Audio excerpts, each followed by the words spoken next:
하만의 유다인 학살 계획을 알게 된 모르드게가 에스더에게 왕께 탄원해 줄 것을 부탁했습니다. 에스더는 민족의 구원을 위해서 왕실의 규례를 어기고 왕께 나아갈 것을 결단하였습니다. 에스더는 모든 유다 사람들에게 3일 밤낮 금식을 선포하고 또 기도해 주기를, 금식하기를 원했습니다. 자기도 밤낮 3일 동안 금식한 후에 왕께 나아가겠다. 죽으면 죽으리라. 죽게 되면 죽겠다고 결단합니다. 금식 기도는 하나님만 의지하겠다는 표현입니다. 이스라엘 백성들에게 있어서 금식은 바로 간절한 기도를 의미하였습니다. 금식할 때는 하나님의 특별한 도움이 필요한 때 이스라엘 백성들도 미스바에 모여서 금식하고 이 백성을 구원해 주실 것을 하나님께 기도했습니다. 오늘 민족의 위기를 깨달은 에스더가 민족을 위해 금식하며 기도한 것입니다. 사흘 밤낮 금식하며 기도했을 때 에스더와 유다 민족이 무엇을 기도했겠습니까? 우리는 에스더가 기도했던 기도의 제목을 우리가 짐작할 수 있습니다. 아마 첫째, 에스더는 자신에게 담대한 마음을 달라고 하나님께 간구했을 것입니다. 죽으면 죽으리이다. 그 결단을 가지고 나아갈 수 있도록 담대함, 그 믿음을 달라고 기도했을 것입니다.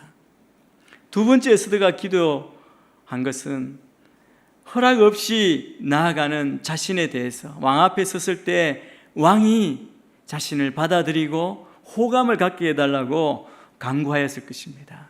그것이 정말 민족을 살리는 첫 출발점이 될 수 있기 때문에 그것을 위해 아마 간절하게 기도했을 것입니다. 그뿐 아니라 세 번째, 왕 앞에서 하만의 음모를 적나라하게 폭로할 수 있도록 지혜를 구했을 것입니다. 어떻게 하면 그 권력의 위치에 왕도 마음대로 움직이는 그 하만의 악한 계획을 다 폭로하고 그 민족을 구원시킬 수 있을까? 하나님 지혜를 주십시오. 기도했을 것입니다. 네 번째, 정말 궁극적으로 유다 백성들이 하만의 음모로부터, 죽음의 위기로부터 구원받을 수 있기를 간구하였을 것입니다. 이것을 두고 에스더와 아마 모든 유다 민족이 같이 금식하며 기도했습니다. 에스더는 3일 동안 금식한 후에 더 이상 기다리지 않고 3일째 되는 날 바로 행동합니다. 밤낮이니까 밤이 되기 전에 사흘째 되는 날 금식 중에 에스더는 나아갑니다. 여러분, 기도하면서 하나님의 크신 능력을 확인한 사람만 세상에 대해 담대하게 나아갈 수 있다. 이것을 오늘 본문을 통해 우리가 배울 수 있습니다. 에스더와 유다 사람들의 이러한 기도, 우리가 기도의 제목을 생각해 봤는데 이 기도의 제목들이 어떻게 응답되고 있는지 오늘 본문을 통해서 우리는 확인할 수 있습니다. 어떻게 응답되었습니까? 첫째는 에스더가 기도한 대로 에스더에게 담대한 마음을 주셨습니다. 그래서 주의 뜻에 순종하며 나아갔을 때 왕의 은혜를 입습니다. 1절 2절 말씀을 우리가 같이 한번 읽습니다. 시작. 제3일에 에스더는 왕비의 예복으로 차려입고 왕궁 앞에 있는 왕궁 안뜰에 섰습니다. 왕은 왕궁 입구의 반대편에 있는 왕좌에 앉아 있었습니다. 왕이 에스더 왕비가 뜰에 서 있는 것을 보고 기뻐하며 손에 있던 금으로 된 귤을 내밀었습니다. 그러자 에스더가 다가와 규 끝을 만졌습니다. 에스더는 주저없이 일어나서 왕비의 예복으로 차려입고 왕을 만나기 위해 나아갔습니다. 에스더는 지난 30일 동안 왕의 부름을 받지 못했습니다. 이 말은 왕이 만남을 거절하면 죽임을 당할 수 있는 상황이라는 것이죠. 에스더는 죽음을 각오하고 결단을 한 행동을 보여주었습니다. 그녀는 왕 앞으로 나아가실 때 홀로 서 있습니다. 그러나 그는 홀로 서 있는 것이 아니라 그 뒤에는 많은 유다인들의 금식과 기도의 후원을 받고 서 있는 것입니다. 운명의 결단을 내린 그 에스더의 모습은 단호하고 의젓한 그런 모습입니다. 그러나 그의 내심은 굉장히 두려울 수밖에 없는 상황이었습니다. 한순간 결정의 순간이 있지 않습니까? 에스더가 왕이 어떻게 할지 왕의 반응을 살피는 동안 얼마나 두려웠겠습니까? 그 순간이 얼마나 길게 느껴졌겠습니까? 모든 것이 그 한순간에 달려 있습니다. 에스더의 운명뿐 아니라 유다 민족의 운명까지 달린 순간이었습니다. 에스더는 죽음을 각오하고 그곳에 서 있는데 다행히 오늘 말씀처럼 왕이 에스더를 기뻐하며 금으로 된 귤을 내밀었습니다. 이 원문을 보면 에스더가 이 적극적인 행동을 통해서 한번 왕에게 다시 한번 은혜를 얻어내는 그런 원어의 뜻이 있습니다. 세상의 눈으로 보기에는 왕이 에스더를 맞이하는 것, 반기는 것은 행운이고 우연이라고 말할 수 있습니다. 그러나 우리가 분명히 확인하고 확신하는 것은 사실은 보이지 않는 곳에서 모든 것을 주관하시는 하나님께서 이미 에스더와 유다 사람들을 위해서 은혜와 기쁨을 준비해 두셨기 때문에 이런 일이 일어난 줄로 믿습니다. 왕이 내민 그 금규를 만지는 순간 에스더가 그 마음속으로 정말 감사기도 드리고 안도의 한숨을 내쉬었을 것입니다. 마치 금규를 내미는 것, 그 금규를 내서 왕 앞에 나아가는 것은 우리가 예수 그리스도를 믿음으로 하나님께서 죄인인 우리를 위해 예수 그리스도를 보내심으로 그분으로 인해 우리가 주님 앞에 담대히 나아가는 것과 같습니다. 성경은 우리 주 예수 그리스도의 피가 우리로 성소에 들어갈 담력을 얻는다고 말씀합니다. 은혜의 보좌 앞에 담대히 나아갈 수 있게 되었다고 말씀합니다. 우리는 하나님께서 우리를 위해 내미신 예수 그리스도 그 은혜를 우리가 깨닫고 오늘 성찬에서 주의 떡과 잔에 참여하여 주의 그 능력을 힘입어 나아가는 것처럼 그 구원받은 은혜를 감사히 여기며 이 은혜를 증거하는 삶을 우리가 살아야 할 것입니다. 하나님께서 에스더가 죽음을 각오하고 주의 백성을 살리기 위해서 왕을 찾은 이 순간 이후 모든 것을 다 반전시키는 하나님의 역사가 일어납니다. 한 사람의 믿음과 헌신이 이처럼 대단한 기적을 일으키는 것이죠. 에스더가 믿음과 용기로 왕에게 나아갔을 때 왕의 은총을 받게 된 사실, 이것은 우리 성도들이, 우리 한 사람 한 사람이 하나님의 사역을 위해, 하나님의 영광을 위해 담대히 기도하며 나아갈 때 하나님께서 우리의 길을 형통하게 하실 것임을 우리에게 교훈해 주시는 본문인 줄 믿습니다. 에스더가 기도한 기도의 제목을 또 하나님이 어떻게 응답하십니까? 둘째, 에스더는 하나님이 주신 지혜로 이 모든 일에 대응합니다. 기도한 대로 하만의 계기를 다 드러내고 백성을 구원하는 그 일, 그것을 위해서 에스더가 구했던 지혜가 에스더에게 임함을 볼 수 있습니다. 우리가 행동하는 신앙인의 삶을 살기 위해서 훈련하고 연습해야 할 것이 있다면 지혜로운 삶을 사는 것입니다. 주님도 우리에게 뱀처럼 지혜롭고 비둘기처럼 순결하라고 말씀했습니다. 이 악한 세대 가운데 우리에게 정말 아주 순진해서 어리석게 당하는 삶이 아니라 정말 뱀처럼 지혜롭게 세상을, 악을 이기는 삶을 살아야 함을 말씀하시는 것입니다. 하나님은 말씀에 순종하며 기도하는 자에게 지혜를 주십니다. 나라의 법을 어기고 왕께 나왔는데도 불구하고 기뻐하며 손에 있던 금으로 된 귤을 내밀었습니다. 아하수에로 왕의 부름을 받지 않은 에스더가 죽음의 위험을 무릅쓰고 왕 앞에 나왔는데 왕이 느끼길래 자신 앞에 나왔을 때는 당연히 그냥 나오지 않았을 것을 알 수 있지 않습니까?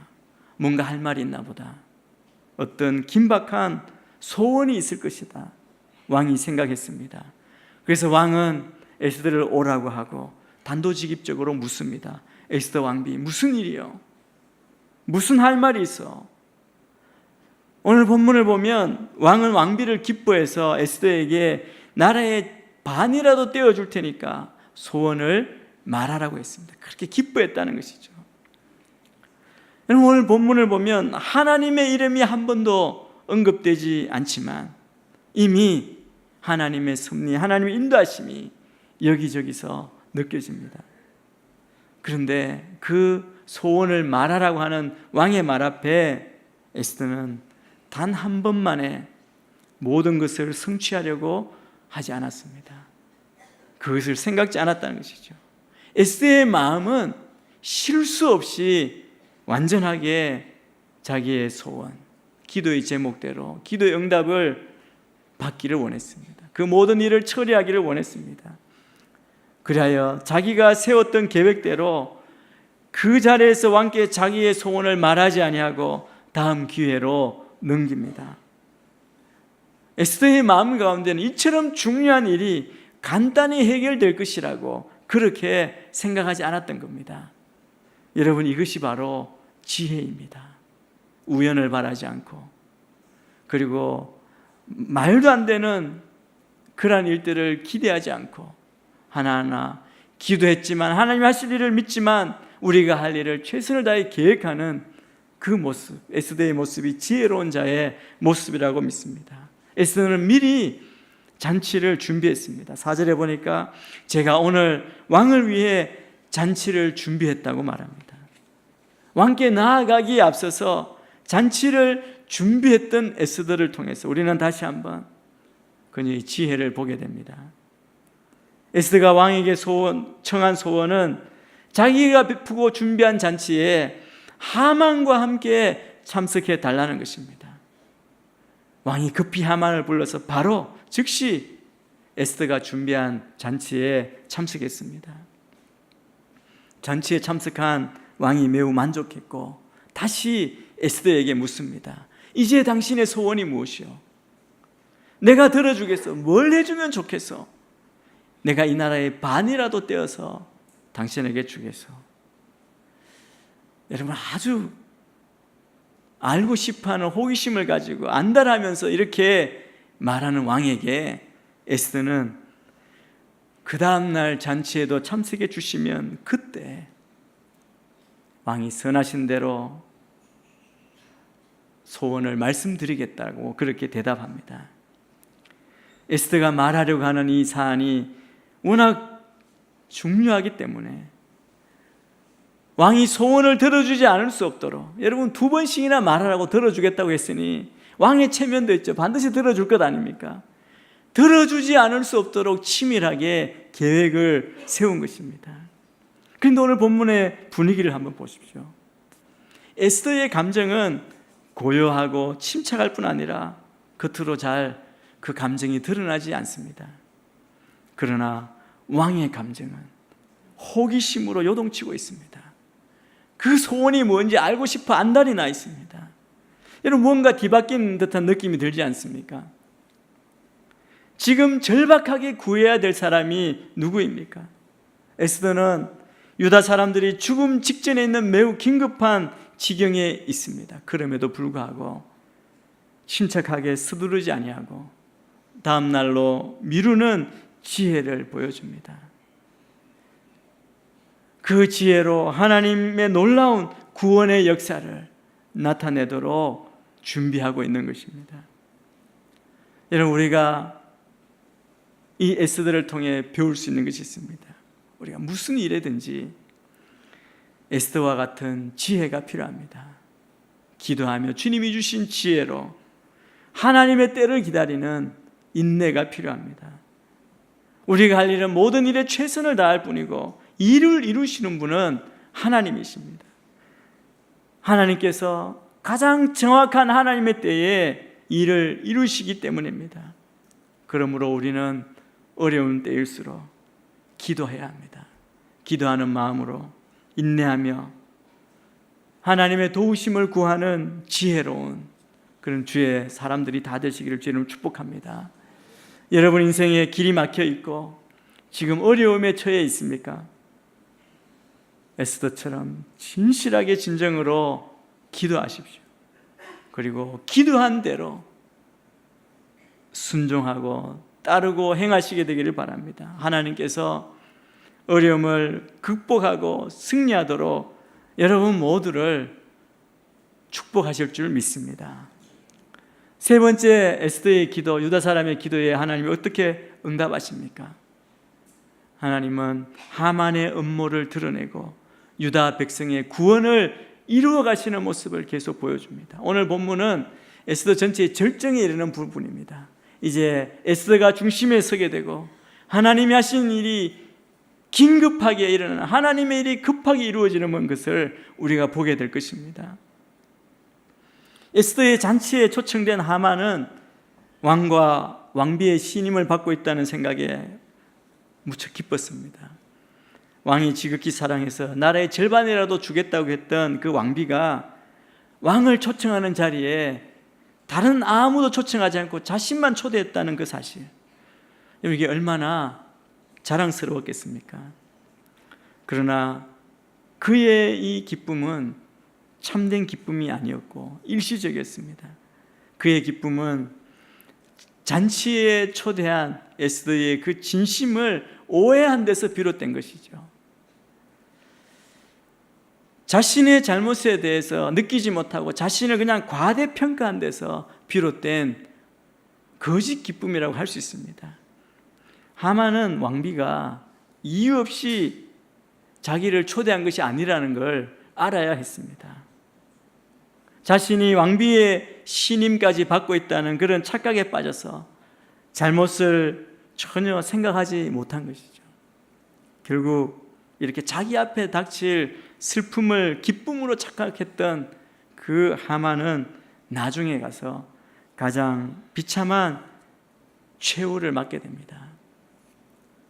지혜로운 성도는 눈앞에 놓인 그 잔치를 기뻐하기 앞서서 그 잔치가 진정으로 하나님의 복으로 주어진 것인가, 그것을 생각할 줄 알아야 합니다.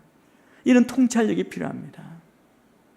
우리에게 이런 통찰력이 있기 위해서 우리에게 정말 필요한 것은 겸손입니다. 교만했던 하만은, 자기를 과대평가했던 하만은 그것을 전혀 깨달을 수 없었습니다. 우리는 겸손해야 합니다. 겸손은 모든 사물을 바로 인식할 수 있는 지혜를 우리에게 줍니다. 에스더가 정말 그 마음에 무슨 생각을 가지고 있는지 전혀 알 수 없는 하만은 신이 나서 집으로 향했습니다. 그런데 궁의 문을 나서는데 지난번부터 마음에 걸렸던 모르드게가 그 칙령이 다 내려졌음에도 불구하고 오히려 더 꿋꿋하게 앉아 있는 겁니다. 자신을 철저하게 무시하며 인사하지 않습니다. 하만이 매우 화가 났다고, 화가 끓었다고 그렇게 말합니다. 모르드게를 보는 순간 모르드게의 이 행동이 하만의 기쁨을 다 빼앗아 버린 것이죠. 이 기쁨이 화로 변한 것입니다. 그 이유가 무엇입니까? 하만의 기쁨은 자기의 상황, 자기의 환경에 의존한 기쁨이었기 때문입니다. 에스더의 초대에 기뻤지만 모르드게가 자신을 대하는 이 경멸하는 그 표정을 보는 순간 화가 끓었다는 것이죠. 여러분, 이 세상을 살아가는 많은 사람들의 이야기가 아니겠습니까? 하나님을 알지 못하는 자, 불신자의 행복은 환경에 의해서 좌우됩니다. 그러나 하나님과 동행하는, 하나님의 임재 안에 있는 구원받은 성도의 행복은 환경에 의한 것이 아닙니다. 우리의 행복이 어디에 있는지를 우리가 알아야 합니다. 하나님을 향한 영원한 믿음에 고정되어서 그 어떤 환경도 쉽게 흔들 수 없고 우리의 행복을, 기쁨을 빼앗아갈 수 없는 그 기쁨, 그 행복이 우리 안에 있는 것입니다. 저는 우리 모두가 주님 안에서 이 흔들리지 않는 기쁨, 이 행복을 붙들고 사시는 여러분 모두가 되기를 주의 이름으로 축복합니다. 10절 11절 말씀 같이 읽겠습니다. 시작. 그러나 하만은 꾹 참고 집으로 돌아갔습니다. 자기 친구들과 아내 세레스를 부른 하만은 많은 재산과 많은 아들들에 대해서와 왕이 자기를 얼마나 존중해 주는지, 다른 귀족들이나 대신들보다 얼마나 높은 위치에 있는지 자랑했습니다. 오늘 10절 11절 보면 하만의 인생관을 볼 수 있습니다. 고상한 인생관이 아닙니다. 속된 말로 굉장히 천박한 인생관입니다. 하만에게 기쁨을 가져다 주었던 것이 무엇인지를 알 수 있습니다. 그에게 기쁨을 가져다 주었던 것, 그가 행복하다고 생각했던 것은 많은 재산, 많은 아들들, 왕이 얼마나 자기를 존중해 주는지, 내가 얼마나 높은 위치에 있는지, 그런 것들이었습니다. 그런데 여러분, 그에게 기쁨을 주었던 것들, 그가 의지했던 것들은 결국에 가서는 다 사라져버리게 됩니다. 재물은 어떻게 됩니까? 다 에스더의 손에 넘어가게 됩니다. 그의 높은 위치는 자기가 높이 만든 장대에 높이 달림으로 사라져버리고 맙니다. 자기가 달린 것이죠. 그는 명예 대신 수치와 굴욕을 당하게 됩니다.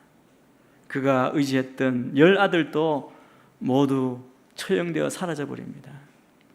이렇게 그가 자랑스럽게 생각했던 것, 그에게 행복을 주었던 것, 그가 의지했던 것 하나씩 사라지며 비참한 운명의 소유자가 될 것이었습니다.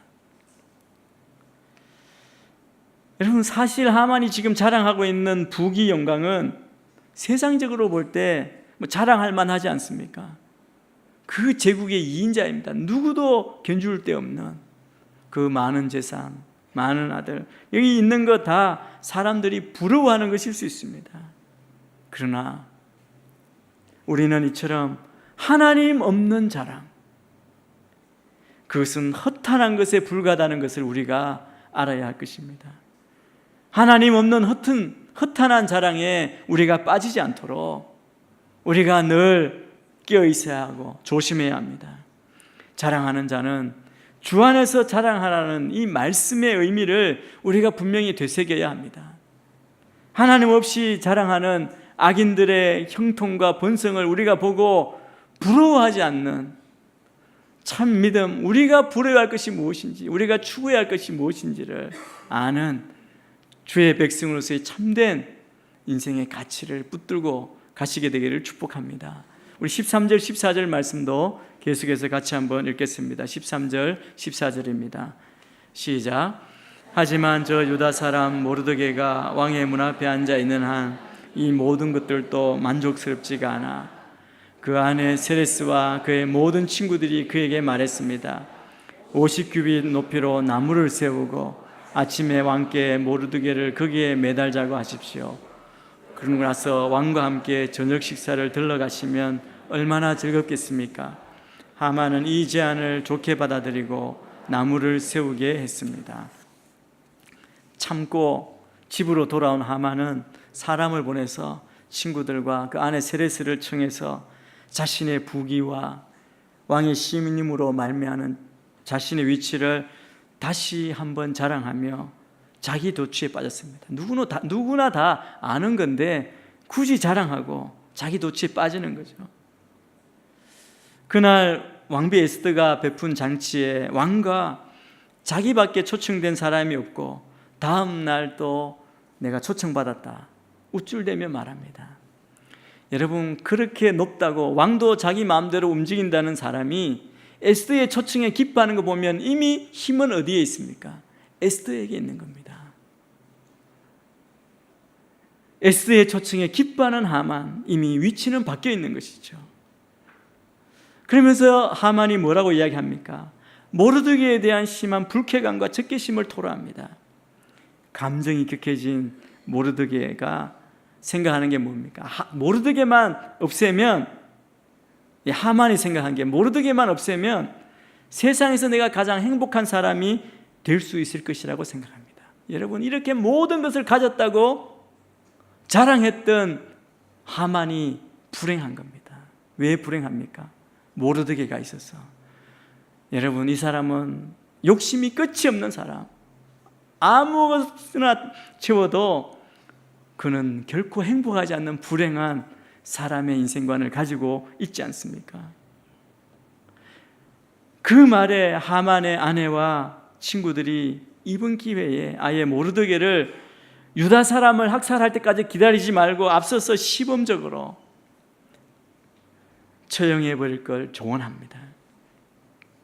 하만은 이 악한 조언을 또 악한 하만이 기쁘게 여깁니다. 그리고 높은 장대에 모르드게를 달아 처형할 것을 준비시킵니다. 이튿날 왕의 허락을 얻어서 시행할 계획을 마련합니다. 왕의 허락도 얻지 않았는데 짱대부터 만드는 거예요. 왕도 마음대로 할 수 있다는 그런 교만함이 그 안에 있는 겁니다. 이렇게 해서 모르드게는 이변이 없는 한 다음 날이면 처형될 것이 거의 기정사실화 되어버렸습니다.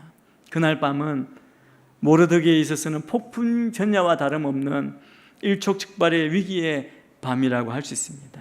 하나님의 사람이 사단의 하수인에게 끝내 일격을 당해야 하는 절박한 순간입니다. 이제 모르드게가 스스로 이런 위기 상황에서 벗어날 수 있는 길은 현실적으로 불가능해 보입니다. 막다른 길에 놓여 있는 것이죠.